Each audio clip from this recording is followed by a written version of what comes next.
สบายดีทุกคนเนาะมื้อนี้มาพบกับคอยคือเก่าได้เนาะมื้อนี้คอยกับพี่แหละพามาเก็บมังคุดทุกคนเนาะทำงานวนไปทุกมือทุกวันทำแต่งานนี่แหละอันนี้เก็บมังคุดแต่ว่าบ่ฮู้ว่ามื้อนี้มันสิได้น้อยหรือได้หลายส่ำใดเพราะว่าตอนนี้ฝนตกลิ้นอยู่เนาะฝนตกลิ้นอยู่แย่ๆอยู่นี่โหมันสิได้ส่ำใดฟ้าก็มืดเหลียวก็บ่เห็นฮอดมังคุดเพื่อสิได้แต่ละหน่วยเนาะพอมันฝนตกแห้งนะฝนตกแห้งเราก็ได้พักก่อนเนาะถ้าบ่พักก็บ่ได้มันสิเปียกมันสิหนาวเนาะเมืองนู้นฟ้ามืดกุบอยู่พุ่นฟ้ามืดมันฝนตกคู่มือทุกคนเลยอยู่ในจังหวัดตราดนี่เนาะบ่มีมือใดเลยฝนบ่ตกทางบ้านเฮาได้เป็นใดฝนตกบ่เนาะถ้าฝนตกคอมเมนต์มาบอกหน่อยเด้อเพราะว่าตอนนี้เก็บมังคุดก็ลำบากแฮงขึ้นต้นลงต้นก็มันงามันเปียกนะมันก็ขึ้นได้ระมัดระวังเลยมึงเอาขึ้นมาแต่ก็ใส่เกือบสลบตัวนี้จะใส่แต่แหละเพราะว่าใส่เกือบสลบมันอันนั้นเจ็บหลังตีนมันถูกหลังตีนเนาะอันนี้เราได้ใส่แต่ขึ้นเนาะเราใส่แต่ให้มันสิเจ็บค้างตีนนะทุกคนแต่ก็จำเป็นเนาะไปลุยงานนำกันเลยเก็บมังคุดนำกันเด้อทุกคนเด้อได้น้อยได้หลายสำใดก็เบิ่งท้ายคลิปนะทุกคนเนาะว่าสิได้จากเข่งมันนี่เนาะไป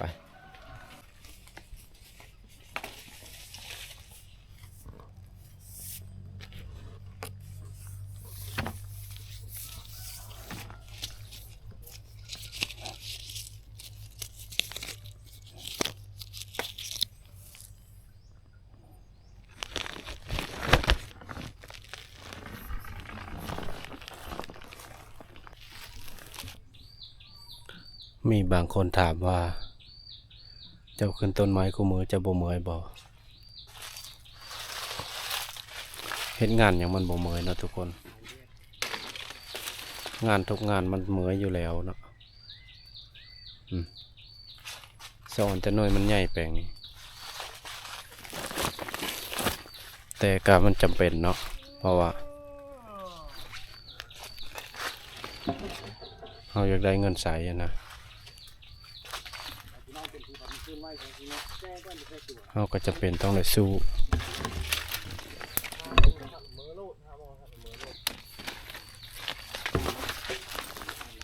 บ่เรื่องเมื่อยแน่นอนทุกคนบ่มีเฮ็ดหยังบ่เมื่อยเนาะนี่ปีต้นขึ้นพวกก็สิบ่เมื่อยปีนคู่มือ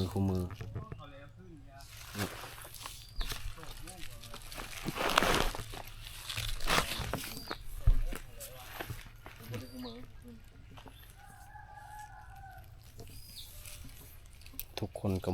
เมื่อยคือกันนั่นแหละแต่ว่ามันก็จำเป็น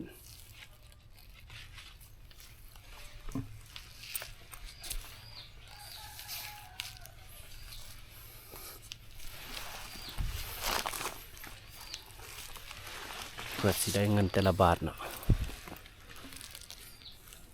มันโมเมนต์ของง่ายๆ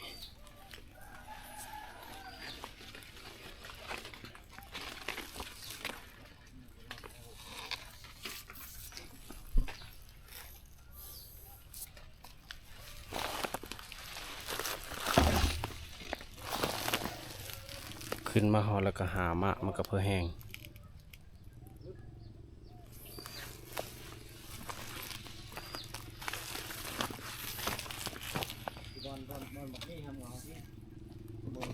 นี่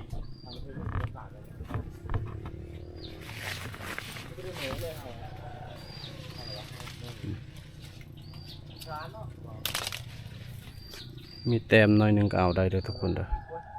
นี่แต้มหน่อยหนึ่งนี่ เพราะว่ามันพอดีได้น้ำหนักกันนะ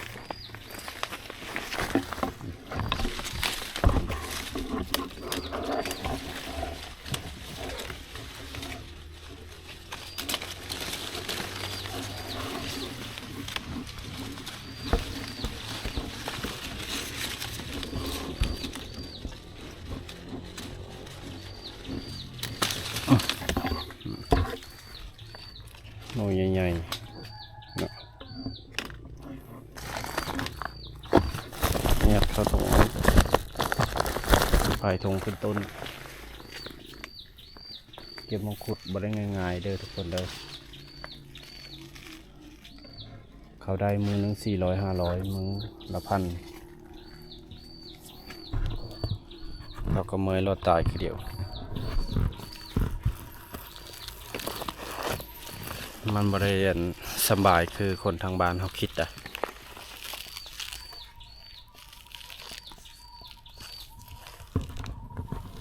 คนทางบ้านเขาคิดว่าโอ้เขาไปเก็บมังคุดเขาได้เงิน10,000-20,000เอางานง่ายๆมันบริง่ายคือเนาะทุกอย่างลำบากเบิดบางทีปีนต้นผลต้องห้ามอีกงาไม้กระเปียกขึ้นลงเนาะมือนึงเป็น100 ต้นคนหาบ่เมยก็มีแล้วนะทุกคน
มาลุยงานต่อทุกคนตอนแรงหลังจากเรากินข้าวเที่ยงแล้วเราได้พักผ่อนแล้วจักหน่อยเนาะพักประมาณครึ่งชั่วโมงแหละตอนนี้ก็เป็นเวลาบ่ายโมงเนาะตอนแรงมาป้าแดดคักทุกคนโมโหตอนค่ำๆเนี่ยฝนสิตกวะเนาะฟ้าเขียวซิวคักอะไรไปลุยงานนำกันทุกคนเอาละขึ้นต้นมะขุดมาหอดเรียบร้อยนะต้นมะขุด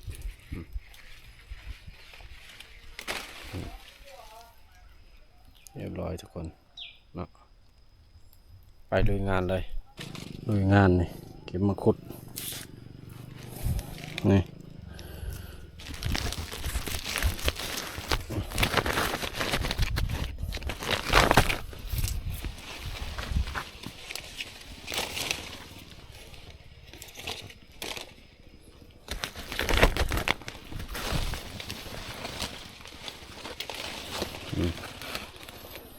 ซอนแต่น้อยมันใหญ่ต้นนี้ได้ดกอยู่ได้แต่ละเธอ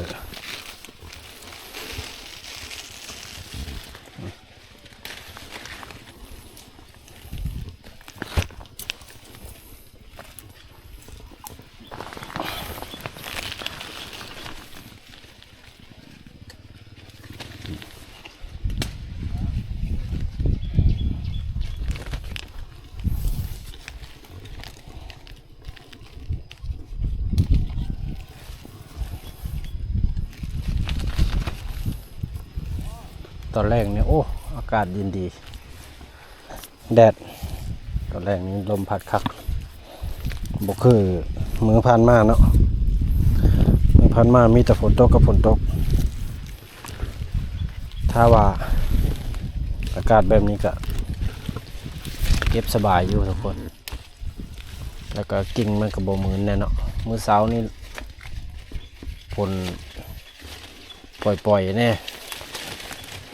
ตอนเปิดคลิปใหม่ๆเนาะฝนบินแน่เลยสวยๆมากอะท้องฟ้าก็แจ้งขึ้นขึ้น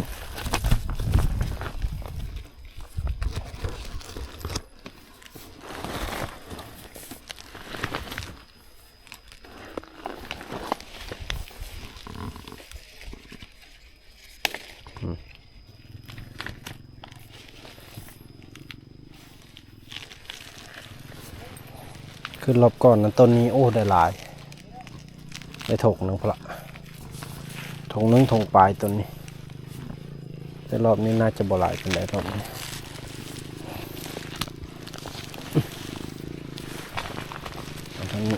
เสียงรถจักรข้าเจ้าโซนข้างๆข้าเจ้าตัดทุเรนเนาะ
สภาพทุกคนเมื่อยขึ้นต้นไปตามงาไม้ปวดยากเนาะ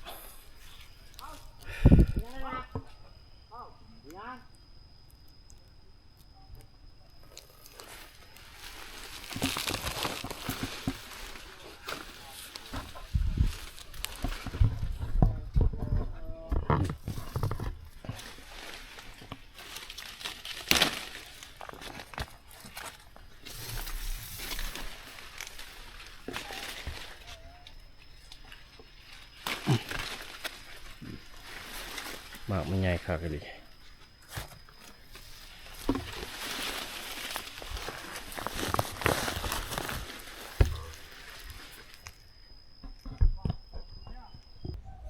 พอดีเก็บมะกรูดแล้วเนาะตอนนี้ก็เวลาเกือบ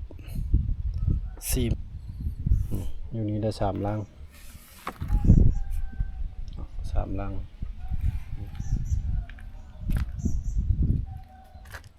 แล้วก็อยู่พุ่นอีกอยู่พุ่นเนาะ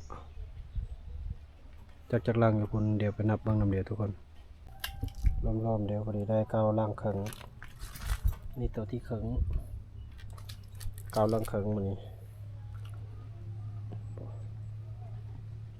สำหรับคลิปนี้ขอตัวลาไปก่อนพบกันในคลิปหน้าทุกคน